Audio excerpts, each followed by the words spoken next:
खालीलपैकी भारताचा प्रथम व्हाईसरॉय कोण होता? खालीलपैकी भारताचा प्रथम व्हाईसरॉय कोण होता? खालील दिलेल्या ऑप्शन तुम्ही पाहू शकता. या प्रश्नाचं उत्तर option 1 Lord Canning. Lord Canning हा भारताचा प्रथम व्हाईसरॉय होता. तसेच मित्रांनो लक्षात असू द्या, लॉर्ड कॅनिंग हे 1856 ते 1858 या काळादरम्यान गव्हर्नर जनरल होता, तर 1858 ते 1862 या काळादरम्यान व्हाईसरॉय होता. याचं कारण मित्रांनो 1857च्या राणीच्या जाहीरनाम्यानुसार भारताचा गव्हर्नर जनरल हा भारताचा व्हाईसरॉय बनला. लक्षात असू द्या मित्रांनो, महत्त्वाचा टॉपिक काय, या टॉपिकवर सुद्धा अनेक वेळा स्पर्धा परीक्षेमध्ये प्रश्न विचारण्यात आलेला आहे. प्रश्न असा विचारण्यात आलेला होता, भारताचा शेवटचा गव्हर्नर जनरल कोण होता? तर त्याचं योग्य उत्तर असणार आहे लॉर्ड कॅनिंग. तसेच मित्रांनो, जर तुम्हाला भारताचा प्रथम व्हाईसरॉय कोण होता असा जर प्रश्न विचारण्यात आला तर त्याचं योग्य उत्तर असणार आहे लॉर्ड कॅनिंगच. पुढील प्रश्न आहे, सूर्याचा सर्वात जवळचा ग्रह कोणता? सूर्याचा सर्वात जवळचा ग्रह कोणता? खालील दिलेल्या ऑप्शन तुम्ही पाहू शकता. या प्रश्नाचं उत्तर ऑप्शन 3 बुध. सूर्याचा सर्वात जवळचा ग्रह हे बुध आहे. पुढील प्रश्न आहे, खालीलपैकी कोण लोकहितवादी म्हणून प्रसिद्ध होते? खालीलपैकी कोण लोकहितवादी म्हणून प्रसिद्ध होते? खालील दिलेल्या ऑप्शन तुम्ही पाहू शकता. या प्रश्नाचं उत्तर ऑप्शन 2 गोपाळ हरी देशमुख. गोपाळ हरी देशमुख हे लोकहितवादी म्हणून प्रसिद्ध होते. तसेच मित्रांनो, गोपाळ हरी देशमुख यांच्याबद्दल काही महत्त्वाची माहिती ते आपण बघूया. गोपाळ हरी देशमुख यांचा कार्यकाल हे 1823 ते 1892 दरम्यान होता आणि यांचा जन्म हे पुणे येथील आहे. तसेच मित्रांनो, गोपाळ हरी देशमुख यांचं मूळ नाव हे सिद्धे होता आणि गोपाळ हरी देशमुख यांचा बालविवाह, हुंडा पद्धत आणि बहुपत्नीत्व या गोष्टीसाठी विरोध होता. तसेच मित्रांनो, प्रभाकर या साप्ताहिकातून गोपाळ हरी देशमुख यांनी शतपत्री लिहिली. तसेच मित्रांनो, गोपाळ हरी देशमुख यांना देण्यात आलेल्या पदव्या सुद्धा लक्षात असू द्या. लोकहितवादी, राहबहादूर, जस्टिस ऑफ पीस असे गोपाळ हरी देशमुख यांना म्हणत असे. लक्षात असू द्या मित्रांनो, महत्त्वाचा टॉपिक आहे. या टॉपिकवर सुद्धा स्पर्धा परीक्षेमध्ये प्रश्न विचारण्यात आलेला आहे. प्रश्न असा विचारण्यात आलेला आहे, justice of peace, justice of peace असे कोणास म्हटले जाते? तर त्याचा योग्य उत्तर असणार आहे गोपाळ हरी देशमुख. पुढील प्रश्न आहे, पुणे हे शहर कोणत्या नदीच्या संगमावर वसलेले आहे? पुणे हे शहर कोणत्या नदीच्या संगमावर वसलेले आहे? खालील दिलेल्या ऑप्शन तुम्ही पाहू शकता. या प्रश्नाचं उत्तर ऑप्शन 3 मुळा व मुठा. पुणे हे शहर मुळा व मुठा या नदीच्या संगमावर वसलेले आहे. पुढील प्रश्न आहे, ऑस्कर 2023चा सर्वोत्कृष्ट अभिनेत्याचा अवॉर्ड कोणी पटकावला? ऑस्कर 2023चा सर्वोत्कृष्ट अभिनेत्याचा अवॉर्ड कोणी पटकावला? खालील दिलेल्या ऑप्शन तुम्ही पाहू शकता. या प्रश्नाचं उत्तर ऑप्शन 2 ब्रेंडन फ्रेझर.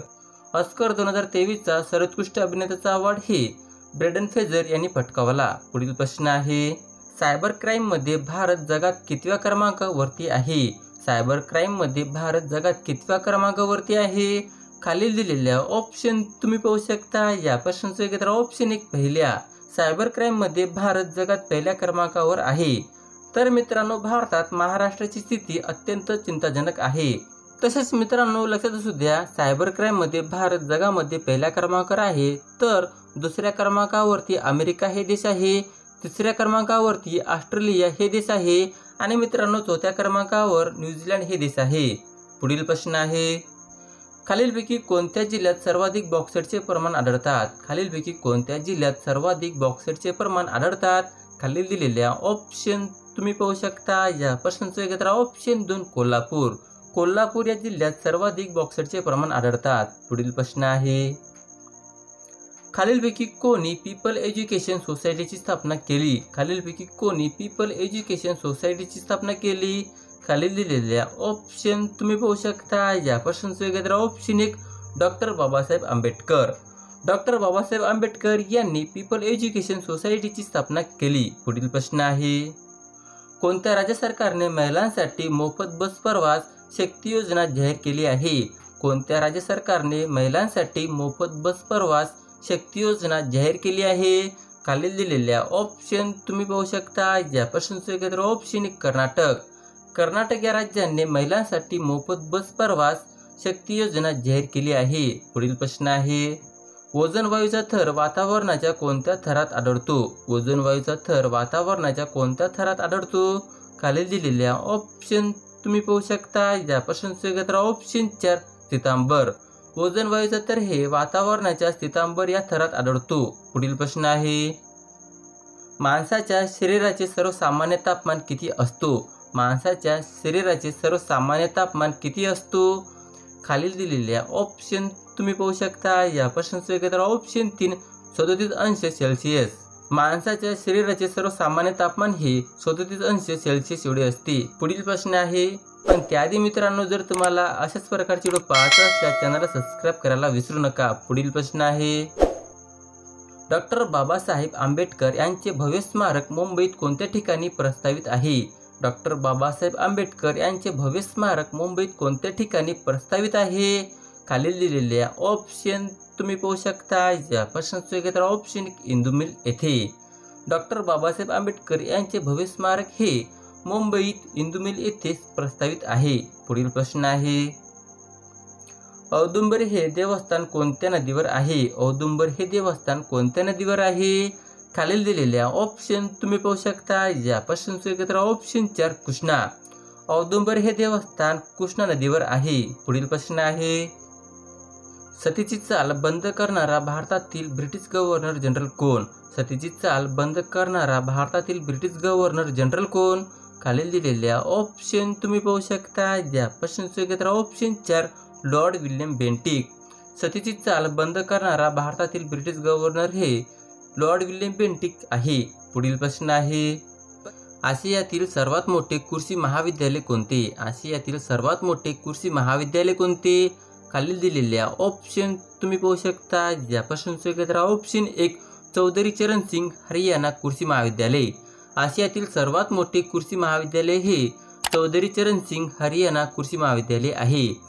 तसेच मित्रांनो, लक्षात असू द्या, महात्मा फुले कृषी महाविद्यालयाची स्थापना हे 1968 साली अहमदनगर या जिल्ह्यामध्ये राहुरी येथे झालेला आहे. आणि मित्रांनो, पंजाबराव देशमुख कृषी महाविद्यालयाची स्थापना हे 1969 साली अकोला या जिल्ह्यामध्ये झालेला आहे. लक्षात असू द्या मित्रांनो, महत्त्वाचा टॉपिक आहे. या टॉपिकवर सुद्धा अनेक वेळा स्पर्धा परीक्षेमध्ये प्रश्न विचारण्यात आलेला आहे. प्रश्न असा विचारण्यात आलेला आहे, पंजाबराव देशमुख कृषी महाविद्यालय कुठे आहे? तर त्याचा योग्य उत्तर असणार आहे अकोला येथे. पुढील प्रश्न आहे, दुसरी गोलमेज परिषद कोणत्या साली भरली? दुसरी गोलमेज परिषद कोणत्या साली भरली? खालील दिलेल्या ऑप्शन तुम्ही पाहू शकता. या प्रश्नाचं उत्तर ऑप्शन 3 1931 साली. दुसरी गोलमेज परिषद हे 1931 साली भरली. तसेच मित्रांनो, लक्षात असू द्या, पहिली गोलमेज परिषद हे 1930 साली भरली. दुसरी गोलमेज परिषद हे 1931 साली भरली. आणि मित्रांनो, तिसरी गोलमेज परिषद हे 1932 साली भरली. लक्षात असू द्या मित्रांनो, या तिन्ही सभांना डॉक्टर बाबासाहेब आंबेडकर हे हजर होते. महत्त्वाचा टॉपिक आहे मित्रांनो, हा टॉपिक तुम्ही नोट डाऊनच करून घ्या. पुढील प्रश्न आहे, गंगोटक ही खालीलपैकी कोणत्या राज्याची राजधानी आहे? गंगोटक ही खालीलपैकी कोणत्या राज्याची राजधानी आहे? खालील दिलेल्या ऑप्शन तुम्ही पाहू शकता. या प्रश्नाचं उत्तर ऑप्शन 4 सिक्कीम. गंगोटक ही सिक्कीम या राज्याची राजधानी आहे. तसेच मित्रांनो, लक्षात असू द्या, नागालँड या राज्याची राजधानी आहे कोहिमा. आगरतळा या राज्याची राजधानी आहे त्रिपुरा. मेघालय या राज्याची राजधानी आहे शिलाँग. ऐजवाल या राज्याची राजधानी आहे मिझोराम. अरुणाचल या राज्याची राजधानी आहे इटानगर. इम्फाळची राजधानी आहे मणिपूर. आणि मित्रांनो, आसामची राजधानी आहे दिसपूर. लक्षात असू द्या मित्रांनो, या टॉपिकवर अनेक वेळा स्पर्धा परीक्षेमध्ये प्रश्न विचारण्यात आलेला आहे. प्रश्न असा विचारण्यात आलेला आहे, अरुणाचल या राज्याची राजधानी काय आहे? तर त्याचा योग्य उत्तर असणार आहे इटानगर. पुढील प्रश्न आहे, अभयारण्याची संख्या व क्षेत्रफळ सर्वात जास्त असलेले राज्य कोणते आहे? अभयारण्याची संख्या व क्षेत्रफळ सर्वात जास्त असलेले राज्य कोणते आहे? खालील दिलेल्या ऑप्शन तुम्ही पाहू शकता. या प्रश्नाचं उत्तर ऑप्शन 2 महाराष्ट्र. अभयारण्याची संख्या व क्षेत्रफळ सर्वात जास्त असलेले राज्य हे महाराष्ट्र राज्य आहे. पुढील प्रश्न आहे, भारतातील सर्वात लांब हिमनदी कोणती आहे? भारतातील सर्वात लांब हिमनदी कोणती आहे? खालील दिलेल्या ऑप्शन तुम्ही पाहू शकता. या प्रश्नाचं उत्तर ऑप्शन 4 सियाचीन. भारतातील सर्वात लांब हिमनदी हे सियाचीन आहे. पुढील प्रश्न आहे, महाराष्ट्र राज्य वन विभागाचे मुख्यालय कुठे आहे? महाराष्ट्र राज्य वन विभागाचे मुख्यालय कुठे आहे? खालील दिलेल्या ऑप्शन तुम्ही पाहू शकता. या प्रश्नाचं उत्तर ऑप्शन 1 नागपूर. महाराष्ट्र राज्य वन विभागाचे मुख्यालय हे नागपूर येथे आहे. तसेच मित्रांनो, लक्षात असू द्या, महाराष्ट्रात वनाखालील परदेशाची एकूण भूक्षेत्राचे प्रमाण हे 20.12% एवढे आहे. तसेच मित्रांनो लक्षात असू द्या, महाराष्ट्रात सर्वाधिक वनक्षेत्रे हे गडचिरोली या जिल्ह्याचे आहे, तर सर्वात कमी वनक्षेत्रे हे लातूर या जिल्ह्याचे आहे. लक्षात असू द्या मित्रांनो, महत्त्वाचा टॉपिक आहे. या टॉपिकवर सुद्धा स्पर्धा परीक्षेमध्ये प्रश्न विचारण्यात आलेला आहे, त्यासाठी हा टॉपिक तुम्ही नोट डाऊनच करून घ्या. पुढील प्रश्न आहे, मानवामध्ये किती गुणसूत्रे असतात? मानवामध्ये किती गुणसूत्रे असतात? खालील दिलेल्या ऑप्शन तुम्ही पाहू शकता. या प्रश्नाचं उत्तर ऑप्शन 1 46. मानवामध्ये एकूण 46 गुणसूत्रे असतात. तसेच मित्रांनो लक्षात असू द्या, मानवामध्ये गुणसूत्राच्या 23 जोड्या असतात, म्हणजेच एकूण 46 गुणसूत्रे असतात. पुढील प्रश्न आहे, डिस्कव्हरी ऑफ इंडिया हा ग्रंथ कोणाचा आहे? डिस्कव्हरी ऑफ इंडिया हा ग्रंथ कोणाचा आहे? खालील दिलेल्या ऑप्शन तुम्ही पाहू शकता. या प्रश्नाचं उत्तर option 3 Pandit Jawaharlal Nehru. Discovery of India हा ग्रंथ पंडित जवाहरलाल नेहरू यांचा आहे. पुढील प्रश्न आहे, नाथसागर हे धरण कोणत्या नदीवर बांधले आहे? नाथसागर हे धरण कोणत्या नदीवर बांधले आहे? खालील दिलेल्या ऑप्शन तुम्ही पाहू शकता. या प्रश्नाचं उत्तर ऑप्शन 4 गोदावरी. नाथसागर हे धरण गोदावरी नदीवर बांधले आहे. पुढील प्रश्न आहे, पण त्याआधी मित्रांनो जर तुम्हाला अशाच प्रकारचे व्हिडिओ पाहायचे असल्यास चॅनलला सबस्क्राईब करायला विसरू नका. पुढील प्रश्न आहे, खडकवासला हे धरण कोणत्या नदीवर आहे? खडकवासला हे धरण कोणत्या नदीवर आहे? खालील दिलेल्या ऑप्शन तुम्ही पाहू शकता. या प्रश्नाचं उत्तर ऑप्शन 2 मोठा नदी. खडकवासला हे धरण मोठा नदीवर आहे.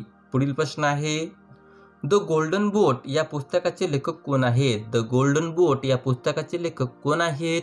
खालील दिलेल्या ऑप्शन तुम्ही पाहू शकता. या प्रश्नाचं उत्तर option 1 Rabindranath Tagore. The golden boat या पुस्तकाचे लेखक हे रवींद्रनाथ टागोर हे आहेत. पुढील प्रश्न आहे, 14वे ब्रिक्स शिखर संमेलन 2022 कुठे नियोजित आहे? 14वे ब्रिक्स शिखर संमेलन 2022 कुठे नियोजित आहे? खालील दिलेल्या ऑप्शन तुम्ही पाहू शकता. या प्रश्नाचं उत्तर ऑप्शन 3 चीन.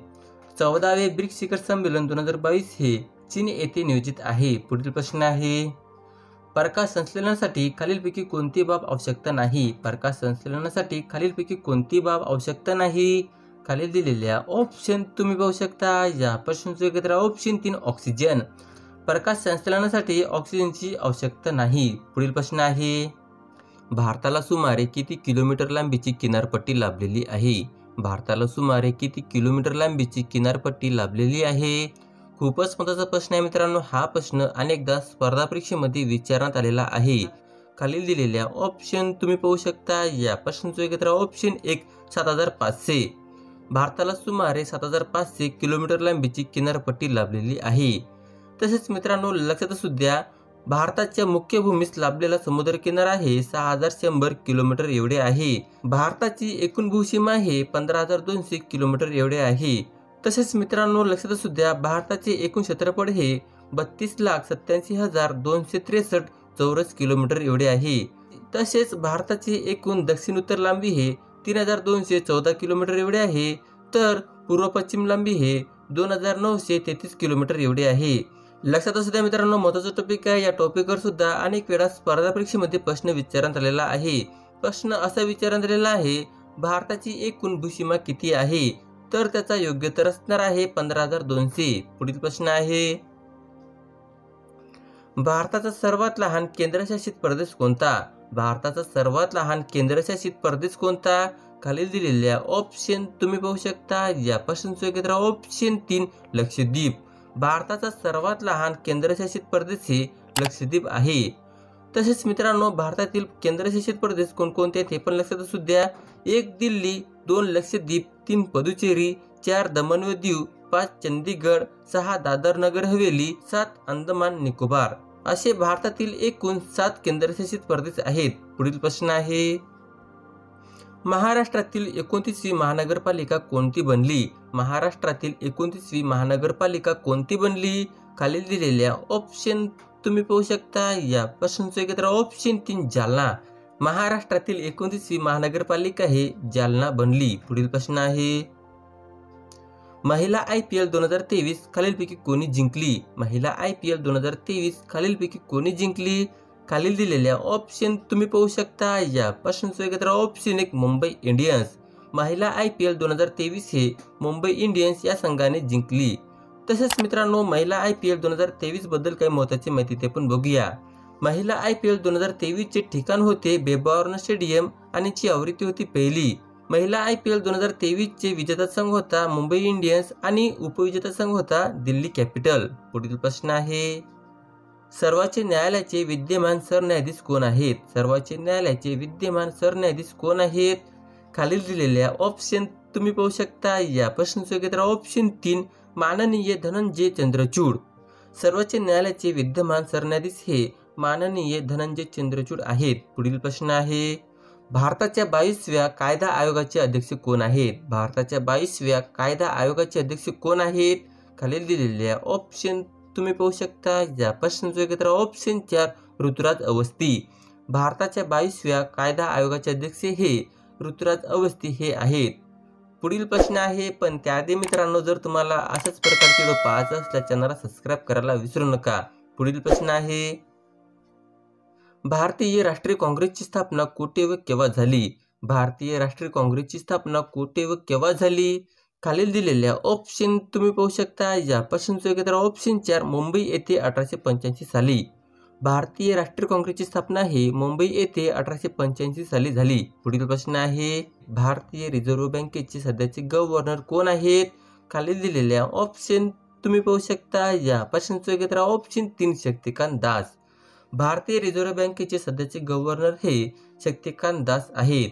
तसेच मित्रांनो, भारतीय रिझर्व्ह बँकेची स्थापना केव्हा झालेली आहे या प्रश्नाचं उत्तर तुम्हाला कमेंटमध्ये सांगायचं, नक्की सांगण्याचा प्रयत्न करा.